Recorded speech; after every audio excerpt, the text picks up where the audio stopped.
Hello everybody, here we are today doing my Week 15 CFL picks and getting on in all of that. So before we get started, please make sure to subscribe if you're new to me or the CFL, whatever the case may be. That being said, let's get on into it. So this week we only have 3 games, so it'll be probably a little bit shorter of a video, but things have been going well for me lately in terms of picks. Hoping that this week can continue, and the first game of the week is going to be on Friday night as the BC Lions travel over to Toronto to play the Argonauts, and this one is going to be a big one for both sides. BC's been able to kind of regain some momentum as they were a team that had lost, 4 or 5 in a row and been able to pick up a couple of nice wins against Ottawa and then Montreal. That one was kind of a big win and a big statement there, even though I think some people probably underplayed a little bit, but things are rolling pretty well for them. Saskatchewan starting to fade, and it looks like kind of what we thought at the beginning of the year, where it's BC and Winnipeg that will go out there and compete for the top spot out west. And now, of course, they play a Toronto team, the Lions, that beat them earlier in the year. I think it was the first game of the season where we saw the Argos pull off kind of an upset win to start off the year.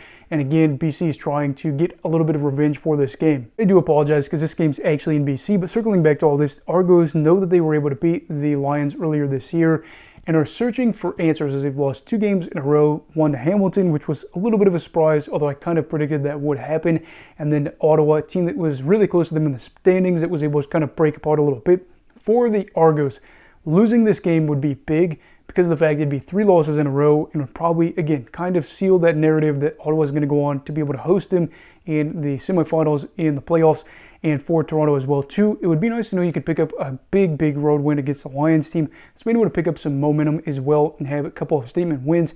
Toronto, of course, too, trying to figure out exactly what they are before the playoffs start, as this is a team that I really do think is trying to find their identity. But for this one, as a Lions fan, I am going to be picking BC, mainly because of the fact that Rourke had a big game. Stanback's been able to have multiple big games in a row. And the Lions are at home and looking to, again, try to be able to maintain that pace with Winnipeg. I don't want to write off what Toronto's been able to do this season, but they are probably feeling relatively safe. They'll make the playoffs. There may not be a true and dire sense of urgency here. I think that the Lions are in a better position to win this one, but Toronto could win it too. Then you have the Ottawa Redblacks traveling over to Hamilton. Hamilton looking to play upset again, as they could possibly beat Ottawa like they beat the Argonauts. And I think that in this case, the Ottawa Redblacks cannot afford to slip up here. If Toronto loses again and they win again, it's just money in the bank in terms of cushion as they try to figure out exactly how well this season could go for them. And they're getting really close, I think, to having at least a 500 year or better. This is going to be one of their better years in like 5, 6, 7 years, something like that. They want to be able to beat these teams that are bad like Hamilton. Hamilton's case, a win here would make things a little bit more interesting for them in terms of the playoff positioning. Out east, it's kind of done, but maybe they're able to get the crossover out west as teams like Calgary have faded as they've lost 4 in a row. Saskatchewan hasn't won a game since like mid-July. I think they're like 6-1 over their past 7 games. And the Ticats would be able to say, hey, there's a little bit of life. And assuming guys like Tim White and Shamar Bridges play, maybe they could have big games here. Bridges has had a couple of quiet games back-to-back as he had, I think, less than 20 yards in each of those past 2 games. So we're looking to see whether or not this will be able to be a nice upset win for Hamilton, as this actually would be weird to see them go on and make the playoffs after I already said, yep, their season's over. But, of course, too, both of these teams still have quite a bit to play for. And then looking out west, you understand Hamilton might be able to not even get there because Edmonton's, 5-1 over their past 6 games. Thing could be a little bit murky for this one, but expect probably an ugly one knowing the way that Ottawa and Hamilton have played in recent years. Picking Ottawa, though, to get out the win. And then the final game of the week, you have the Montreal Alouettes traveling over to Calgary to play the Stampeders.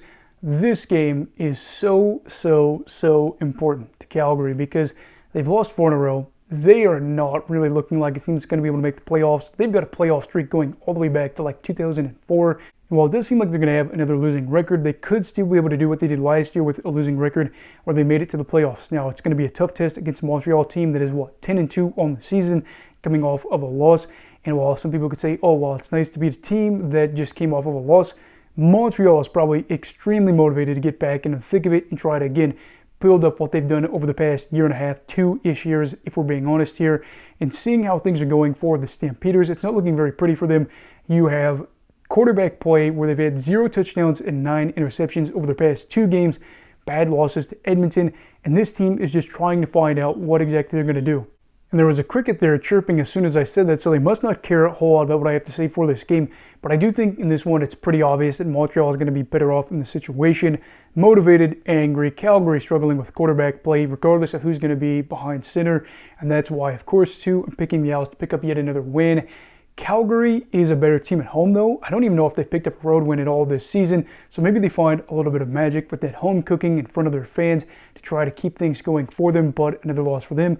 Kind of like Hamilton puts them in that situation where, again, the season feels like it's already over, and I do think a lot of Stampeders fans are getting sick and tired of what they've seen over the past 2 years. As again, this cricket is getting tired of hearing what I have to say, but yes, those are my picks for this week, as in picking the Lions to get a win, picking the Red Blacks, and then picking the Owls, all favorites here in this week.